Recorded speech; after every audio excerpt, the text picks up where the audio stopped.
Well, hello everyone, and I guess welcome to Inclusive by Design. Yeah, hello, good morning. Good morning to you as well, Randhula. I'm joined by the great Randhula de Silva. And the great Sid then. If you don't mind, I'd like to introduce you first. Sure. So, for those of you who don't know, Randhula de Silva thrives in the unconventional, catalyzing transformation across sectors to foster holistic growth both in individuals and ecosystems.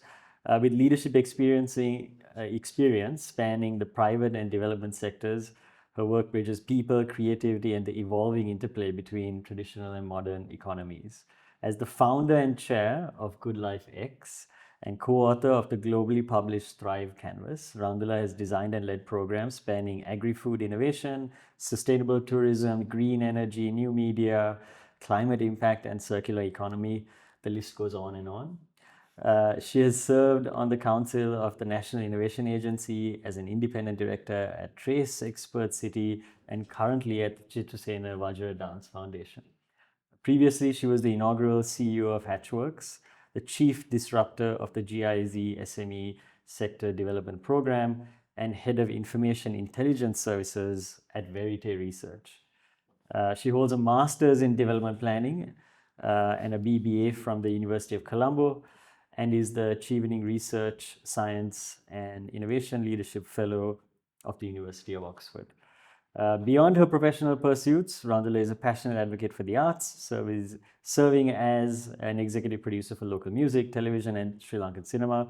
Her interests span regenerative systems and organizations, the dynamics of new power movements, human transformation, and the integration of Eastern philosophies, all in the pursuit of well-being and a good life. Thank you very much for being with me today. Thank you, Sid, for the very generous introduction and going through the entire bio. I'd like to do the same to you now. Thank you. Sid Amleen is currently the head of innovation and business strategy and a board member of the innovation board at MAS Holdings.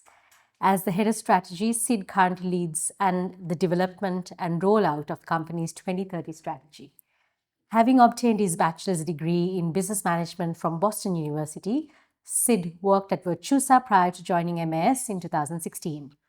Prior to his current role at MAS, Sid has worked in production, innovation, wearable technology, and held a leadership role as the head of sustainable business, consolidating the company's sustainability strategy into the MAS Plan for Change. Sid is also a board member of the MAS Foundation for Change, an independent non-profit organization aimed at tackling the social and environmental challenges faced due to biodiversity loss, ocean pollution, and lack of access to clean water. Sid is a passionate advocate for education and secularity, believing in empowering future generations through knowledge and sustainable practices that drive long-term impact. His curiosity extends beyond the classroom and community. He is an avid follower of motor racing and football, finding inspiration in the discipline, teamwork, and innovation that define both sports. Through his work and interests, Sid blends purpose with passion, championing progress in every sphere he engages with. Sid, I'm absolutely thrilled to be having this conversation with you and very excited to see what we unpack and dive into together today. Absolutely, and me as well, Randhula. Absolutely. So how shall we kick things off? So our topic is inclusive by design, rethinking creativity, power, and risk. Do we want to first look at what inclusivity means for both of us? What does it mean to you, Sid? So I think it has a broader definition for me personally, and also for the company that I'm a part of as well. Inclusivity is really about diverse sets of opinions and really inviting diverse sets of opinions and voices, people from different backgrounds, to the table. And I think that's sort of first and foremost. And of course, allowing diverse sets of opinions to drive decision making really where it counts, which is at leadership, but also in our case at the shop floor as well. And for me, that's really a simple way of outlining to me what inclusivity really means. How about for you, Randhula? How do you feel about No, it? absolutely. I would absolutely agree about the diversity that you touched on.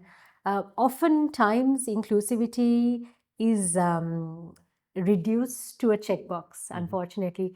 And I think for me, it goes way beyond that. It's about who's around the table. It's not about also changing who's around the table, but really redesigning the table itself to make sure that everybody has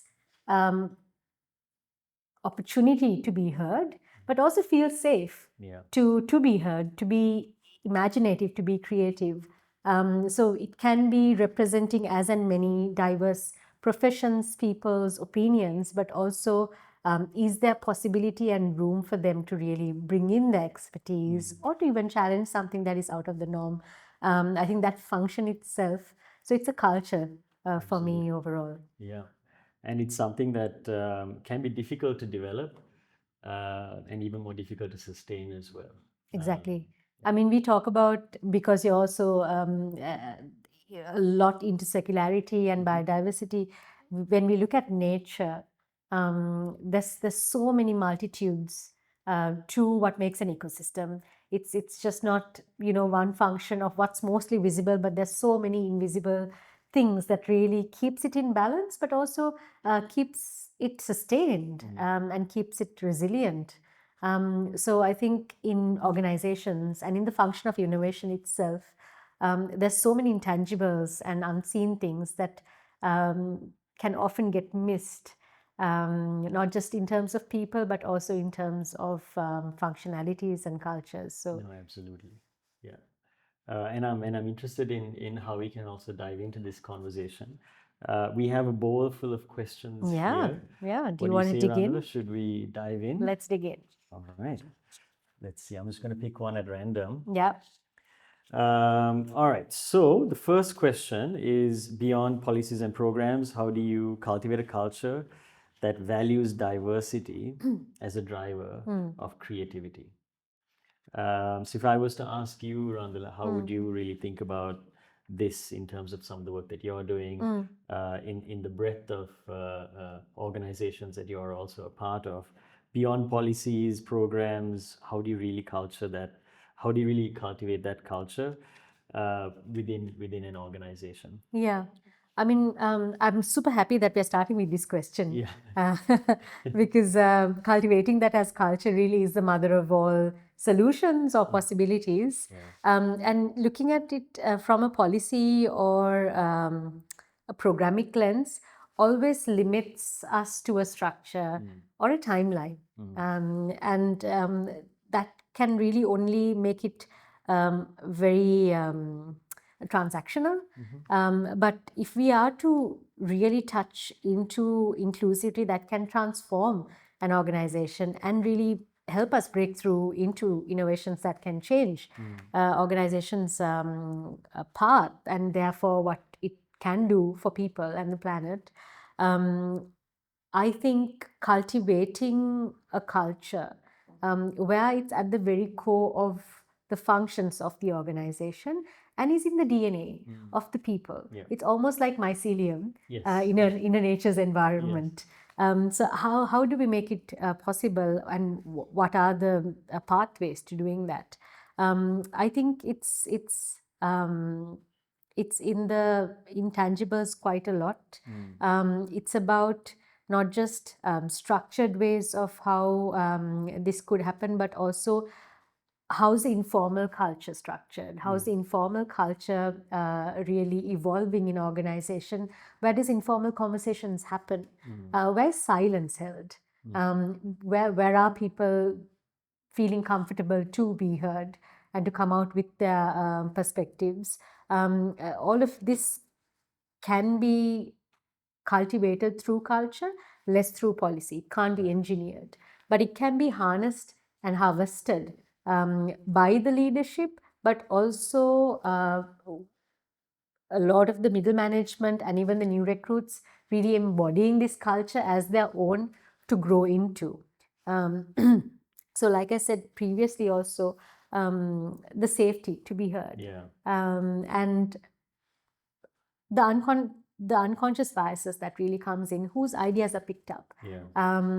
who are we celebrating, are we looking at charisma beyond beyond the true depth of an idea, are we trying to play in the comfortable zone of managing things as they are and not doing too much change because you know what, it doesn't fit into the organizational strategy for the next 5 years. These are all nuances that are signaled perhaps in the meetings that we have, in the informal conversations that we have.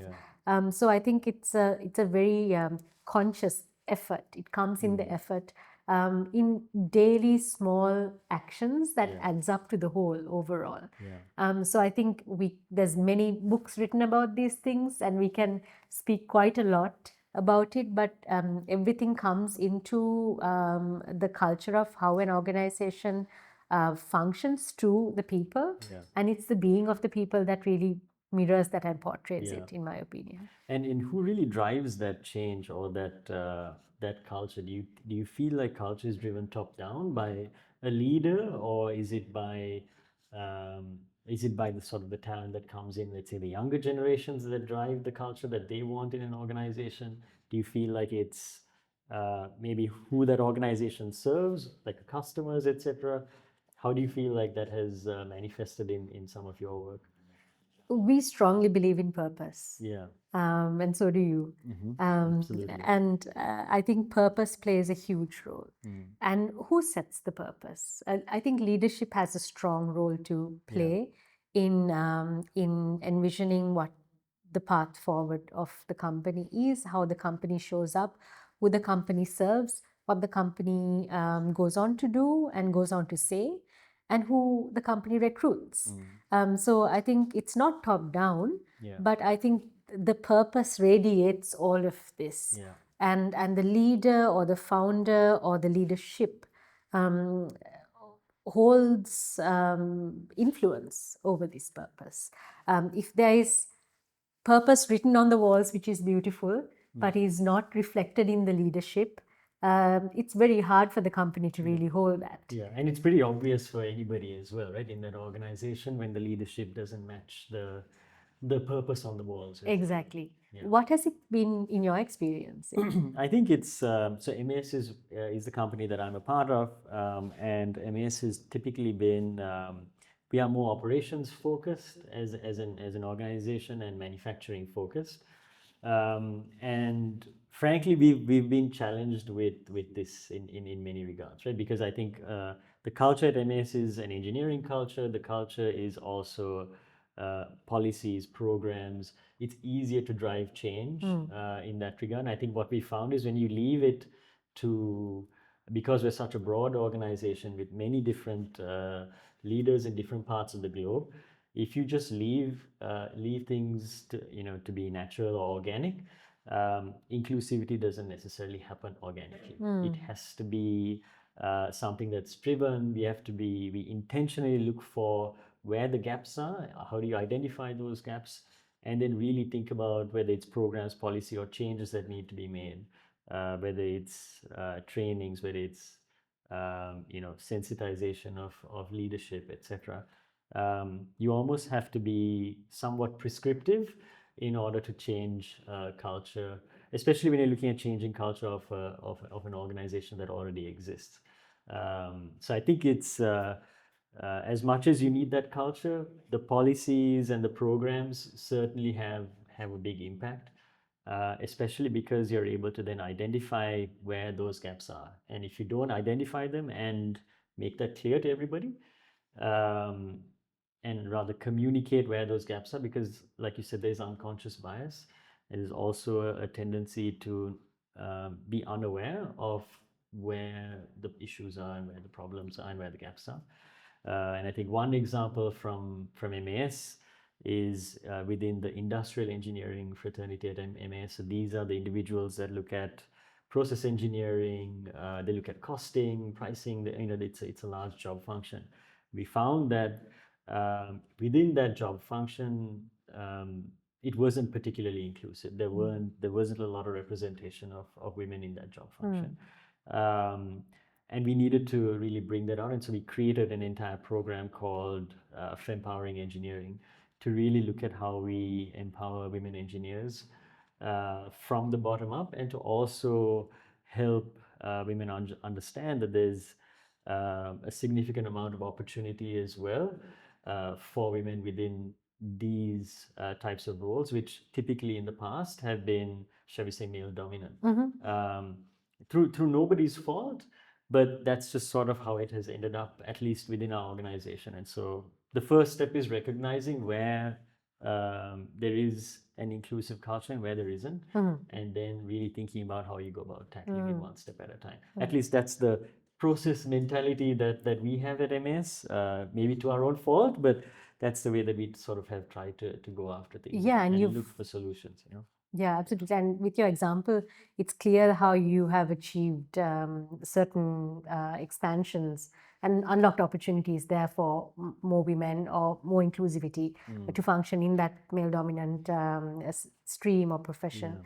But I'm also curious to know, when programs and policies are structured and exist like this, when gaps are recognized and they're structured like this, how is there possibility and potential for other organic sprouts, let's say, to come through from people who are not part of this program elsewhere, another gap that you might not have recognized? Are there other examples like that? Yeah, so there's, I think the interesting example, even this sort of came out of, frankly, we were doing like an award ceremony for some of our industrial engineers, which we hadn't done in a while. And of those that were receiving the awards, we realized at that time that there was very few, very little female representation in terms of those award winners. And so that's sort of what really sparked this.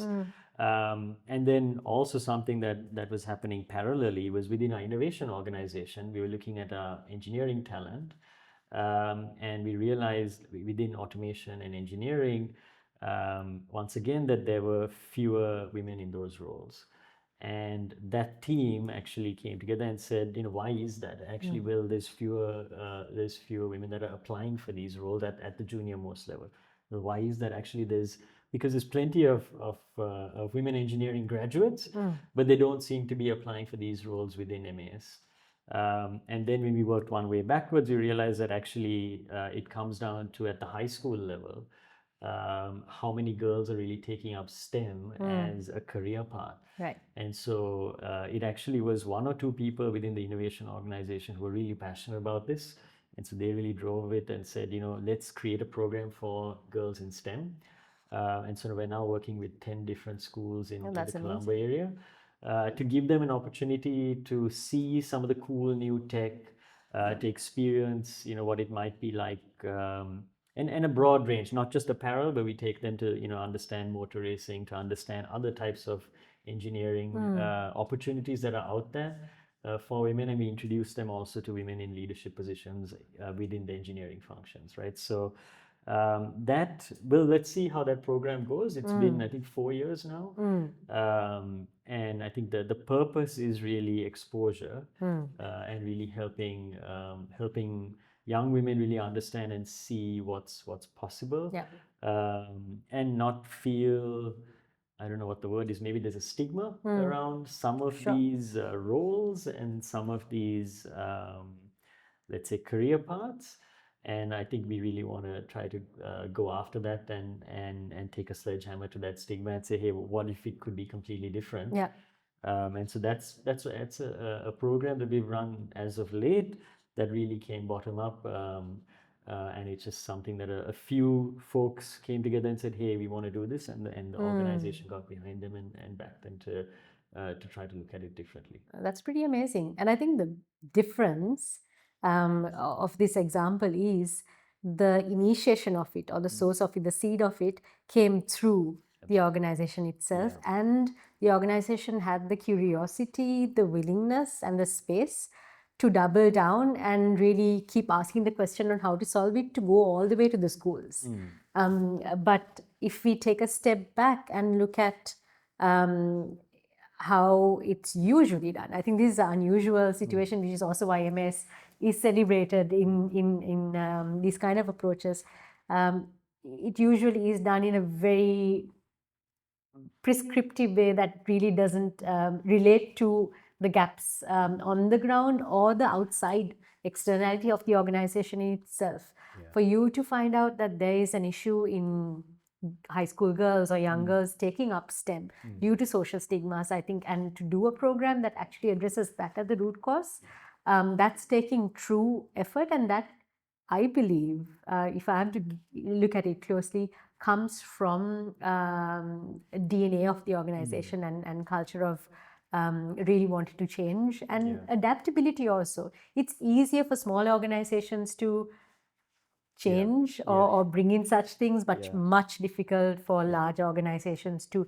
do this while you're catering to global markets and keeping up to standards and training people, all of that. So I think that reflects Yeah, it takes a lot of effort, and I think you're right. I would say we're quite far away from parity or equality or equity, and I should definitely say, we're very much at the start of this journey, even though we've been at least when it comes to what I was speaking about in terms of engineering talent and our engineering functions, very much at the early stages, and there's a long runway for us to improve and to also see some of those results.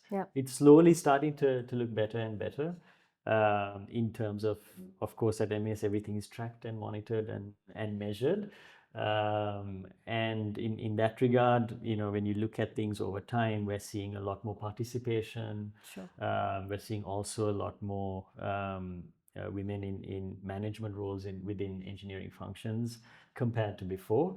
But the gap is still quite vast. So there's a long runway, and we're also looking, and we're very keen to learn from others, especially smaller, more nimble organizations that are able to do this a little bit better too. I want to take an example. The work that I do, Sid, mostly is our organization really focuses on working with other organizations to induce innovation into their functions and to make them really future ready. And in that, invariably, we work with ecosystems. So innovation ecosystem and tech ecosystem is something that I deeply work with. And an example that happened very recently, in building a conversation, just like what we are having, on climate tech and impact.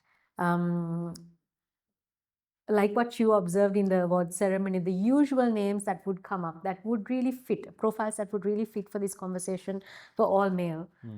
So this wasn't a problem of making it look good, but it was really a problem of, we've heard this over and over again. These are all wonderful individuals, very knowledgeable, but we know these opinions already. How can we bring in more dimensions into this topic is something that we looked at.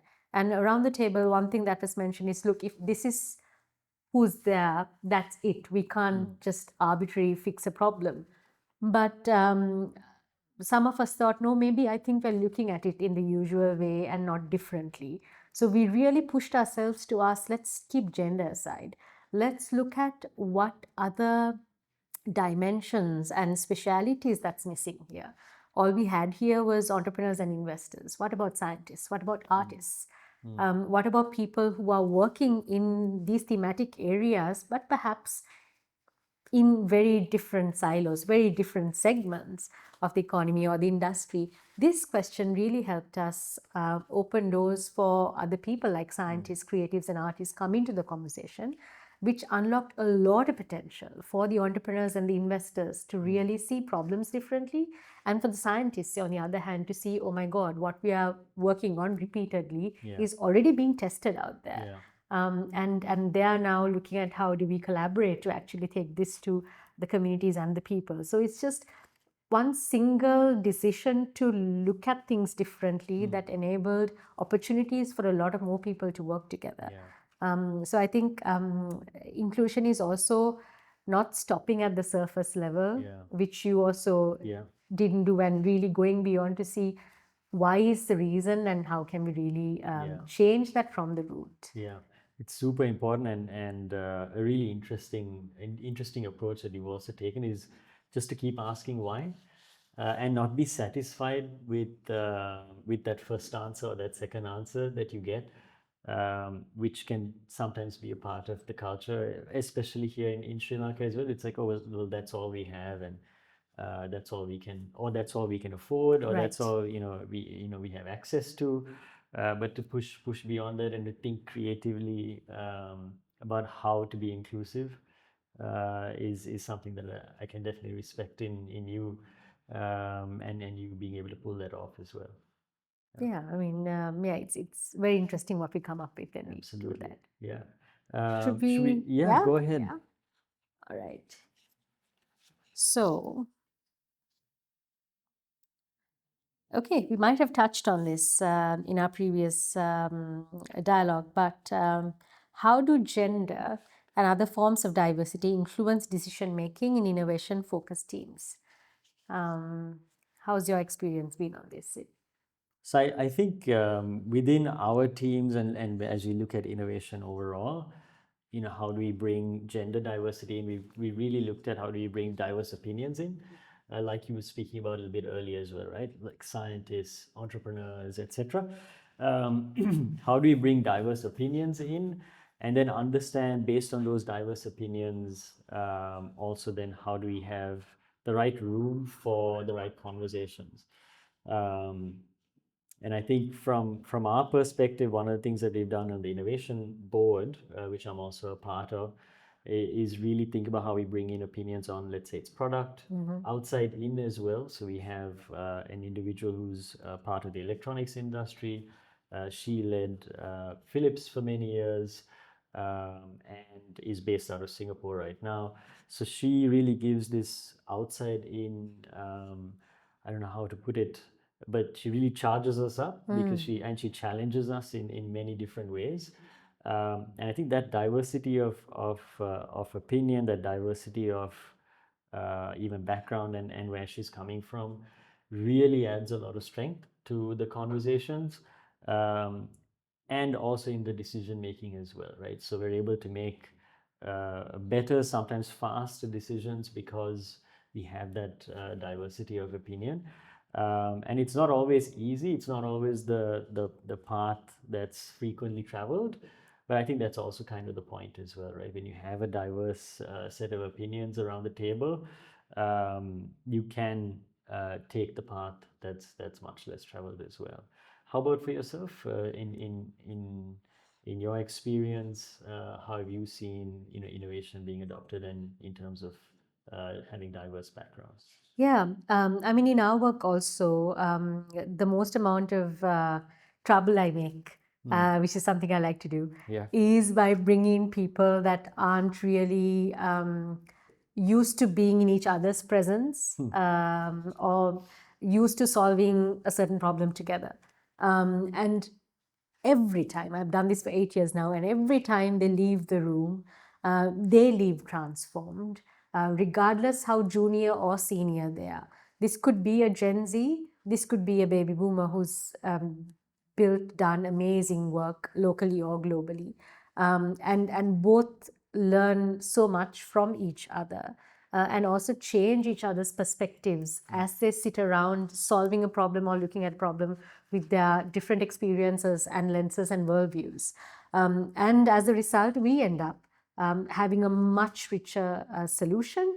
And Sid, like you said, the level of confidence that we have of the result, of the solution in hand, is so much more because we know it's not one dimensional. Yeah.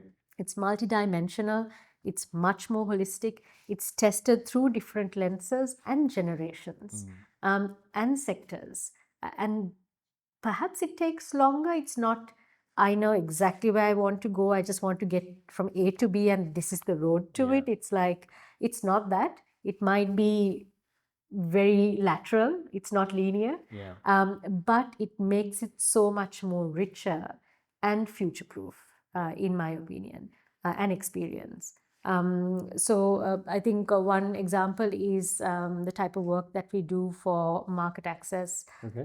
We work with a lot of agri and food products that goes to markets like Europe, and we work in making these decisions and having conversations, we bring in people who are influencers, Gen Z influencers on Instagram, who've got maybe 3 million followers, and the veteran grandpa, we call him, who's like 70 plus years old, who's sitting in Netherlands, done so much of work to provide market access in a advisory capacity and a consulting capacity.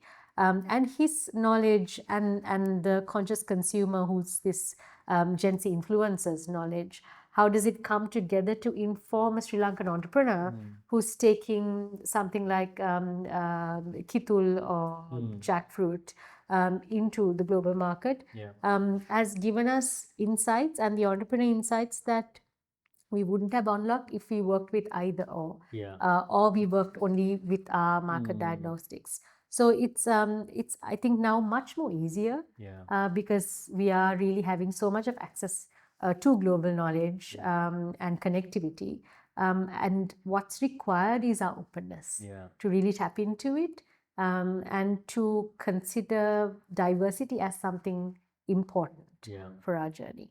It's a great example, and in that example as well, was there for the entrepreneur themselves, was there any resistance to receiving that feedback from multiple different people who maybe don't always, because sometimes with entrepreneurs, at least in my experience, they can sometimes be like what you described, right? Where you have an idea and you think that's the idea. Have you had any experience with Every day. entrepreneurs that, how has that been to convince them that, they need to solicit a wider range of views and opinions? Yeah, every day. And I mean, most entrepreneurs are built to know what they want to do and how they want to get there. So we often get the feedback or the demand of, oh, this is not the person that I want to work with. I want somebody like this, and I'd rather have this person. I think that's also in our function and the way that we design and run our programs. We build a lot of trust with the entrepreneur. And I think now we've built a reputation for designing things and doing things differently and therefore achieving different outcomes. So that reputation really helps also to nudge the entrepreneur to just trust us with one conversation. Give us just this one conversation. If that doesn't work out for what you want to achieve, let's just have it your way. And usually more often than not, that one conversation leaves the entrepreneur convinced. Recently, we, on a circularity program that we run, we took 4 entrepreneurs and their teams into a rainforest that we work with called Mahasakanda, where we got them to really have a conversation with the Mother Nature.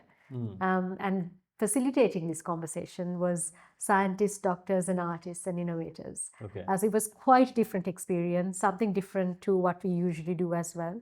But I think the result was deepening of purpose of these entrepreneurs and understanding in a much richer and a deeper way of the story that they wanted to take out to the customers, but also the way they look at their supply chain and innovations to begin with. Why are we doing this work?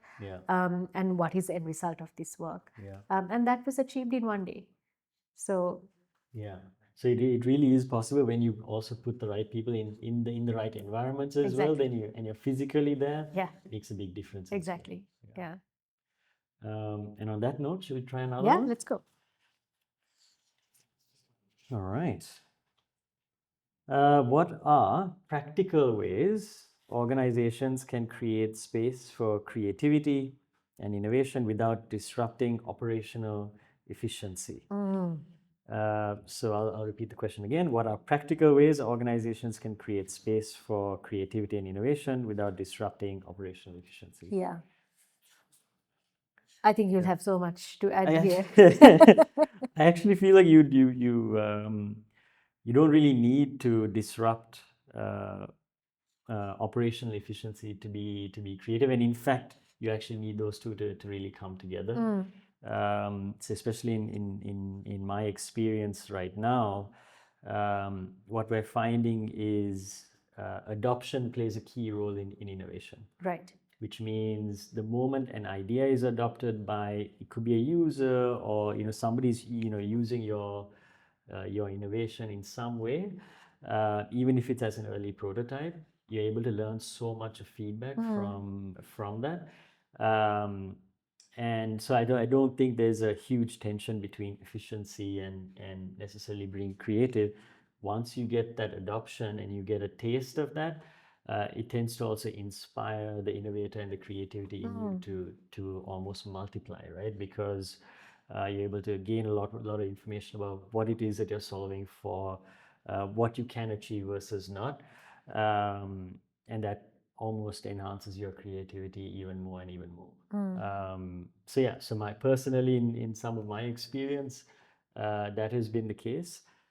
There is times when you might overcorrect to the other side and focus a little bit too much on operational efficiency, outside of innovation, and then things might get, shall we say, the inspiration can sort of go away. But I think within our innovation teams, it's always been about, if you have access to share something and have it adopted, it makes a big difference. And I think the example, of course, is, outside of from a customer perspective, when we launched the oceans trainers for the MAS Foundation for Change, which were looking at sort of trapping trash in our inland waterways. This was really on paper, it seemed quite simple, quite easy, a very cheap solution as well. But we didn't really know what it was until we put it into the water. And we put it in the water and we realized, oh my God, it works almost incredibly well. And you just need a couple of design tweaks. Really motivated the team, because when we launched it, it was during COVID. A lot of government agencies were not really seeing us. They were occupied with other things. Right. So there was almost the passion and creativity for the team was like, oh, I have to climb this huge mountain, and is this thing even going to work in the end? I don't know. But the moment you test and learn something and you get that feedback, you get that energy and that push to be, and that inspiration to be like, no, it's actually worth going through this, even despite the challenges that might be coming ahead of us. I think that really makes a big difference for us, at least in the past. So my experience is a little bit different, and I Sure, think yeah. I want to share that and then ask a question Sure. related to what you just shared. So in my experience of looking at companies that are much smaller than MAs, of course, often struggle in dealing with their daily fires, putting out their daily fires, therefore the operations, and grapple with the question of going into deep diving into innovation. Yeah. There's always interest, there's always willingness, but the ability to do it, it's not just resources. It really is the ability of spending the time and giving it the space to really flourish within the organization. I think in MAS, it's far much more easier because innovation is what keeps you, what drives you forward. And also you need a dedicated innovation team. But often on the other side, on the flip side, I see organizations really grappling between the two. And often, even if it is innovation, the innovation is targeted at solving the problems of today. You are innovating to become more and more operationally efficient, and less to really go into a breakthrough innovation that can really expand your scope or help you leapfrog or help the entire country leapfrog, as an example. So my question to you is, how much do you have a percentage or a conscious allocation of how much time you spend in a year maybe of solving problems that are relevant, that are efficiency focused, that are relevant to the problems of today, versus really leapfrogging into something that is beyond your current scope, but that can help you expand? So I think the way that we've looked at that is it's changed over time. So I think when I joined MAS 10 years ago, there was a lot of because of the place that we were in. We were launching innovations for a lot of our brands. The current state was in a good place. The core business was in a great place. and ticking all of the boxes from margin to growth to whatever else. So when you're already in a great place and a healthy place, you can really afford to spend more time stepping outside and looking at disruption. And we had this sort of 70-20-10 rule where you'd spend 70% of your time really looking at the core, and then really 30%, 20 on adjacencies and 10 on really wild and out there ideas. And that worked for a period of time. But what we ended up finding was we weren't really, for whether it's resources or just in terms of adoption. Again, going back to adoption, that 70% that we were spending, it wasn't working as well as we had thought. So we almost had to like rethink. Okay, how do you rethink this 70? And also recalibrate ourselves as an organization. So I think that was something that we're now almost relearning as an organization, is get your reputation back, start winning with what your core business is great at, and then we can afford to spend more time. So what we've done as of late is refocused innovation towards that core, to think about what we call we want our mad scientists doing mad things. That's materials, assembly, and design. And that's really focused on how do you take the core business and revolutionize that as the first step, and then having almost satellite teams that are looking at what's next, that are looking at advanced assembly. So we have a team that's based out of India. Typically, we would have team members. You need about 25 to 30 team members in a production line. And in India, we're looking at 8 to 10. Because for a number of reasons, the cost innovation there, so it's all about cost innovation. How do you do things cheaper, better, faster? And you almost need a team that's isolated from the core business to really think about and be in an environment where things are radically different, to think radically differently, and to start actually commercializing things radically different, offer new solutions. And with advanced assembly, you're using technology, using digital, and you're using far fewer people in order to produce something that's maybe not the same quality, but close. But so long as the consumer is okay, or there is a section of consumers that are okay to step down to this level, we can then work on bringing that quality up to what the rest of the world, frankly, is expecting. Sometimes you need to figure out how to focus your resources well, and win back that reputation, and then go after disruption from there. At least that's what we're trying. Let's see how we go. Yeah, no, thank you for sharing that. And I think that's a very important takeaway. Tuning into the rhythm of the market, of the organization's position, and really working with that without trying to really push your way, bulldoze your way into a strategy or into a goal that was set maybe some time back. That isn't what the reality is. So really listening, having the presence to listen to that and to respond, I think also is something that's deeply important. In the smaller organizations that I work with, often that can't have a team that is doing something different every day and only innovations. In small organizations that we work with, who are also exporting, who are also working internationally, but don't have the capacity or the time to have designated innovation teams, something that we try to encourage is look at how you can invest into your employees' interests which aren't directly professional or technical, which really expands almost the neuroplasticity or like the scope of imagination or the muscle of an employee, to bring in diverse perspectives or angles into the table. So in our own organization, we had an intern who I deeply miss. He left after about 4 years of interning with us, who started at 17. He's the reason why we have a podcast up and running. He created that from the beginning. His background was not media, but he was very keen to try it out. And we doubled down to say, if you want to look at filmmaking, let's just go ahead and do it. But his focus and what he went in to do really was much more finance focused, much more financial. But diversity also can exist in inside the same person. How do we cultivate and encourage that? If your organization is small or don't have the capacity or the need maybe to have a full-time innovation team, how do we still cultivate that culture of innovation than really fixing ourselves and restricting ourselves into running the same thing every day, day in, day out?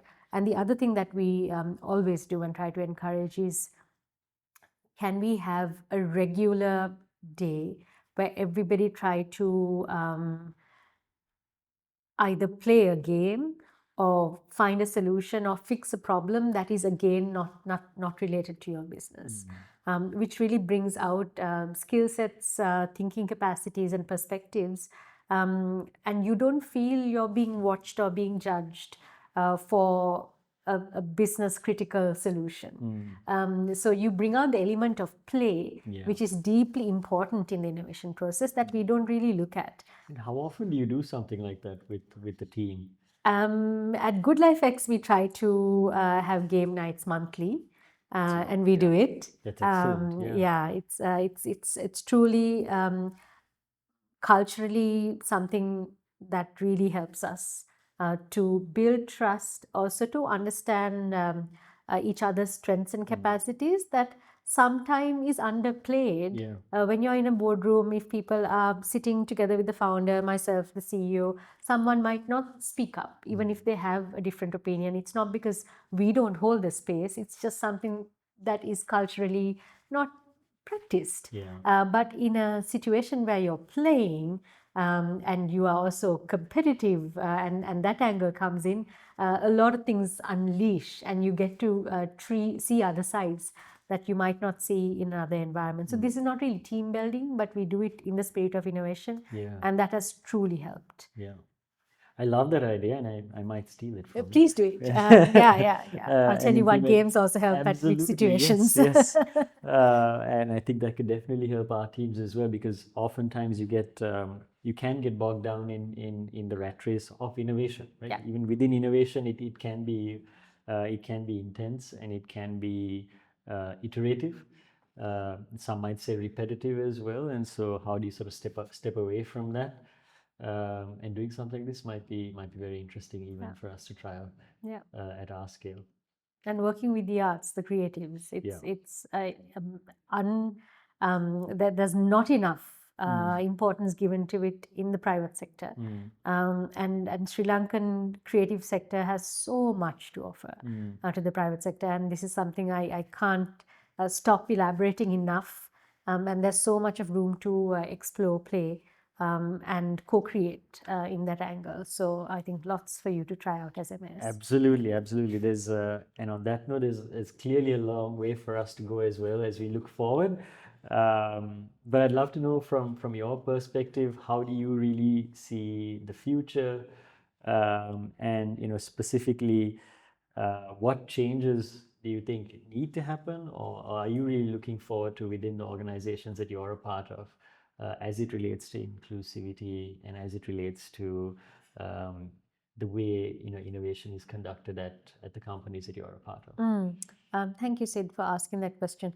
I'm going to take an ecosystem angle to this, because when we are working with smaller companies, SMEs, or with drivers of change who are experts and innovators themselves, the larger fabric plays a huge role to how they do their work.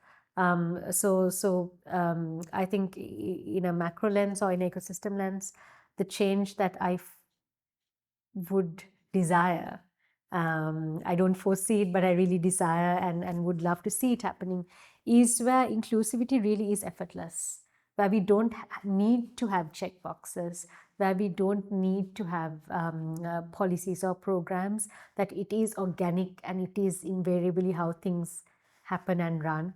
And this can be a fairy tale if anybody wants to look at it that way. But there are countries and economies that really function this way, not just specifically in the developed world, but also much closer to home as well. So if we can really change the way we look at inclusion and innovation into as something that, again, we have to achieve but look at it as a stepping stone for us to restructure the way we work, restructure the way we have conversations, change who we have conversations with.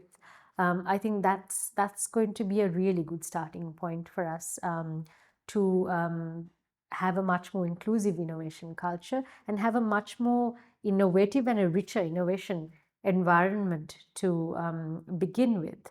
I think one more thing is speed. We are obsessed with speed, we are obsessed with scale, but it's important to, just like how you mentioned about where you are right now in the market and understanding where you have to really look internally and then move externally.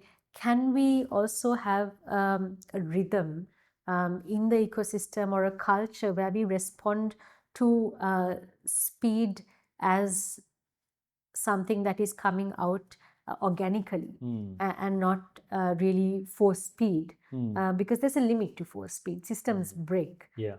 So can we innovate the systems that can hold the scale and hold the speed, and then really really look at building things up holistically? It's not to say to pause progress or to take things slow, but to really look at it as a rhythm and not just as hitting 220 on the highway just because scale and speed is what's celebrated, because Silicon Valley achieved what it achieved because they are who they are. South Asia and Sri Lanka is different. We have our own strengths. We have our own innate knowledge, intelligence, and ways of doing that are different and good. So how can we tap into our own intelligence and grow sustainably and differently is something, a question that I explore every day. And in the ideal future, I think South Asia will be the epicenter to the new way of working, new way of innovating, and new way of sustaining life. So yeah, that's my vision. Absolutely, that's incredible, and I think you're definitely right in that last sentence as well, right? I think if you look at also the headwinds and tailwinds of what's happening geographically around the world, South Asia in particular is ripe for leapfrog growth, right? In terms of compared to many others. You talk about speed, you have, even things like 7-minute delivery, for example, in India, right, which I'm sure you would have experienced last month. But that leapfrog thinking it's not so much about how do you do the same thing faster, but how do you completely rethink and solve speed and innovation in a completely different manner. And that's something that our cultures might be able to do differently, like you said, to others as well. From my perspective, in terms of maybe the caution or the change that I hope to see going forward, I think within MAS we have very much a consultative leadership culture, which is great for inclusivity. It means we bring in a lot of different opinions at different levels, from board level to committees, steering committees, subcommittees. One of the drawbacks of a consultative culture like that is decision making tends to get bogged down in many different people's opinions. And I think where we need to get to is to find that balance between a very consultative leadership and towards faster decision making, being quick to be able to react, like you said, right, take advantage of what's happening in the market. So I think that'll be the big challenge for us going forward. How do we continue to be inclusive and in fact invite further more diverse opinions and backgrounds in, without slowing things down, and where they sort of add where it adds value rather than takes away. And so that'll be the big challenge for us over the next 5 to 6 years from now. I think what you just said, in a nutshell, resonates with the word we often use, and that's regenerative. So scarcity to abundance, extractive to regeneration, is where we want to get. And I think a lot that you said you do already is paving the way to making it organically regenerative. And I really hope MS would achieve that very soon, so that we can all really also have that as an example for many other organizations also to use as a blueprint. Yeah.